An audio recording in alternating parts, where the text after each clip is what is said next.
everyone, it's Marie here. Welcome back to my channel. I'm sharing a process video today for Tuesday Tuesday over at Peartree Cutfiles. So Tuesday Tuesday is all about sharing cut files, showing layouts that are made with 2 or more cut files. So kind of following on from the whole Tuesday thing that happened in February when it was all the twos, wasn't it? We decided to have a bit of a fun month in May. At Peartree. Obviously May is the month of National Scrapbooking Day, so to kind of keep that fun theme running, we decided to have these themed days. So Monday is Mixed Up Monday for lots of mixed media, Tuesday is Twosday Tuesday, we have Wonderful Wednesdays, Throwback Thursdays and Friday Favourites. We have Scrap Along Sundays, and then on Saturdays we've been sharing crafty tips and craft room tours and all sorts of wonderful things. So this is Tuesday Tuesday. So the theme here is to use 2 cut files on a layout. So I've chosen to use the giant maple leaf and Into the Woods. This layout kind of just, sort of, I don't want to say fell together, but I really liked the idea of using the larger cut file at the back and then having a title one on the front kind of to use the 2. Now this technique that you've seen me doing for the last couple of minutes is just using my distress inks. I only have the minis for the distress inks. I've never gone into the large ones. I'm having a bit of issue with them actually. They seem to have dried up already. I've used them twice and they seem to have run out of ink. So struggling a little bit, so any tips that you've got, please leave them in the comments below. I've already tried the refresher spray. That doesn't seem to have done a lot. Whether I end up needing to buy re-inkers for them. But I love doing this, so I can see me doing this more and more and more, so I'm definitely going to have to do something to get them to work a little bit better.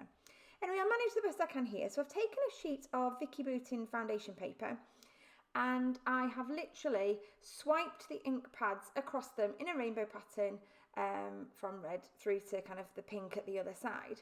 I've then used, as you can see, the paintbrush, and I've kind of watered it down and melded it all together and mushed it all up, if you like, just to give it that kind of watercolour appearance. Because I wanted it to sort of back behind the negative from the cut file. So I specifically set the cut file to cut slightly smaller than, it's not full sized. So I think it's about 10 inches across. I wonkied it off, so I like diagonalised it a little bit. And then I also popped the image in the very centre of the page so that when it cut out I could use that outside space as well as the cut file. And my plan was to actually use the cut file itself, the giant maple leaf, on a different layout, but you'll see a little bit later that I actually choose to put it on here and it works perfectly. I felt that, as beautiful as the rainbow is, I felt it was just a bit plain. So I decided to use the cut file itself as well. So what I've done here is just put loads of adhesive foam tape on the back of the negative part of the cut file. Stuck one edge down first and then peeling all the other edges off, because I've had disasters in the past where I've put it down and it's been wonky and yeah. So I didn't want that. So decided just to do it gradually so I make sure I get it in the place that I want it. So what I'm doing now is just backing my cut file onto some vellum. This is basil vellum, which I really like. It's a much thicker vellum than I've previously been using, but I love the appearance. There we go, look, I've pulled the other part of the cut file out and decided that actually that looks really nice and it gives that detail, but you can still see all the colour coming through. So the photographs I'm scrapping today are of my husband and son on a walk we did recently at a local nature reserve called Peartree. We had a lovely walk in the forest. Now, although you kind of maybe associate maple leaves and Into the Wood kind of titles with autumn layouts, this was actually a spring layout. Like I say, it was a recent walk we went on, and I loved. I just adored the photograph of my husband and son stood together. Both of them got a camera wrapped around their middles. They've been taking photographs while we were there, and so decided to cut the photograph in black and white, but decided to do it in 2 different sizes. I did nearly do one in colour, but then decided not, simply because I knew I was going to be doing lots of rainbowness in the background. What I've decided to do now is I've backed that cut file completely just in the vellum. Nothing else. I've done nothing else to it. Just literally done the vellum. It looks a bit plain. It looks a bit too plain. So I've decided what I want to do is create another one of these. This is another sheet of Vicky Boutin foundation paper, so I'm going to do another sheet of the rainbow. You'll see I do one colour, leave a gap, do another colour, leave a gap, do another colour, leave a gap, just so that the colours have got a little bit of time to dry, so I don't kind of contaminate the ink pads too much. There is some that gets from one to the other, but I'm not too worried about it, because this is generally all I'm using these ink pads for. So just swiping those on there, having terrible trouble with that red. There's not hardly any ink in it at all. It's not wiping on very well. Neither is that blue one, and I've got it all over my hands. I'm absolutely covered. I don't like getting messy either, so I'm absolutely covered here. But the effect is beautiful, so I don't mind too much. So there we go, I've done the whole sheet like that. I'm just going to take some water now, and I'm going to spritz the whole page first of all, wet it so that it's a little bit easier to spread around, and then literally just kind of mush the colours together, so there's less of a joining line between the two, and the colours just merge nicely. I started with the lighter colours, so I did the yellows first, then the greens and the blues, and then move all around. Some of the colours just definitely seem to have more colour on the page than others, the purple and pink for example. So yeah, just a bit strange, not quite sure what's going on with my ink pads, but the effect in the end is brilliant and I love it. So yeah, just going to carry on smushing those colours together, making sure that you can see, you can't really see the lines as strongly. This page doesn't matter quite as much to get it perfect, because this one's actually going to be used to back the cut file again, and then also used to create some die cuts. So here we go, I'm going to stick down into the woods. The reason I put the layout page there at the top was because I wanted to line up the colours, so it just looked like a continuous colour. So I didn't want like the behind the leaf to like follow on into behind the letter and it be the wrong colour. So I tried to do it and line it up really carefully. Now I'm just going to cut round and sort of reback, if you like, this. It's got the vellum. I love the effect of this actually, putting the vellum over the top, because I could have sort of picked the vellum off, but I decided actually I really liked the look that you got from leaving the vellum on the top and having that really bright colour underneath. It's sort of a muted version of the colours, so you can see the title really, really clearly, but it's not more rainbow colour. It's just slightly, it looks sort of more pastel-y, which is really cool. So I'm just cutting around that now. I did start with my cutter bees, but they just weren't strong enough. They wouldn't go through the cardstock, because the Vicky Boosting cardstock, if you've used it, is much thicker. Just one other thing while I'm just cutting this out to tell you about is that when I did my backing piece for the leaf that you can see at the top of the screen there, I actually ran that through my Mink machine. I've been told by a few friends to try running my wobbly pages through my Mink machine, because actually it helps flatten them out. Oh my goodness, it's amazing. I'm so pleased that someone told me to do that. It works brilliantly, and my page was flattened out. I could stick it down really easily. Fantastic. We'll definitely be doing that again. So I've pulled out my Caterpillar. No, this is not a... Is this a Caterpillar? No, that's not... Oh, what's this called? It's my die cutting machine. I can't remember what it's called. It's the fold-up one. Cuttlebug.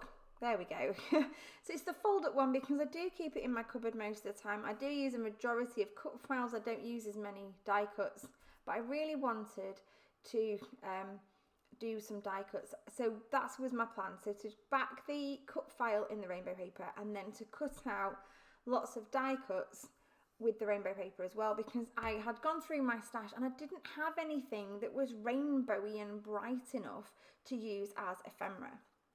So I've decided to stick that leaf on there. You can see all the ephemera there in the corner that I've already cut out. I didn't make you watch me do it all because that would have been really boring. You can see all the ephemera that I've cut out. So I've got leaves, I've got butterflies, and I've got a rainbow. That rainbow doesn't make it on there, it doesn't really work. But I am just going to stick down my title first of all. Lots of adhesive foam on the back of there just to prop it off the page. And I've literally only stuck the leaf cut file down by the middle of the leaf. Nothing else. There's no other glue on there, because I know my photograph will hold it down, and the bits of ephemera that I'm going to put on are going to hold it down as well. So I'm not going to need to have everything else, the rest of it stuck down, and I didn't want to risk kind of mushing all the ink behind either, because distressed inks can and do react with water, so decided not to do that. So now I'm just going to start playing around and tucking in all these different bits of ephemera. that I've cut out. So lots of different leaves. This is just a set of dies from Sizzix, Thinlits dies, the tiny little metal ones.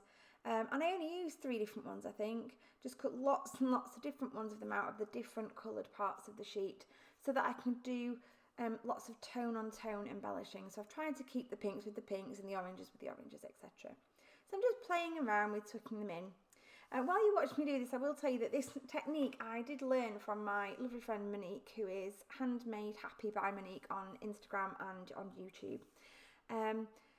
She is a queen of creating amazing rainbows, and she did this similar technique with a heart, and I just had to try it. And I didn't go with the heart obviously with this, but I just had to try this technique. So big shout out to Monique, so thank you for the inspiration for creating the backgrounds. I absolutely love it. I didn't make you watch me stick all of my bits and pieces down there because it did take me quite a while. But now I am just going around with some Peartree bits. These are some of the confetti hearts from the rainbow release we had a couple of months ago. So I'm just sticking those on, little teeny tiny hearts all over. And now I'm going to do a very similar thing with lots of different coloured sequins. So this takes me a while because I'm going to pick out all the different sized sequins and pop them again in a tone-on-tone sort of way, so I'm keeping all the oranges together, the greens together, the blues together. And I just love the way it's come together. I have tucked lots of ephemera around the letters and on top of the letters to make it look like that kind of foliage that you get in woods that just kind of grows really wildly all over. And I love the effect. So just putting the last few sequins on now. I do stick my sequins and my little bits down with glossy accents. I find it's the best glue to getting them to stick. It kind of holds them reasonably well to start with, and then it dries really solid. And I absolutely adore the way this has come together.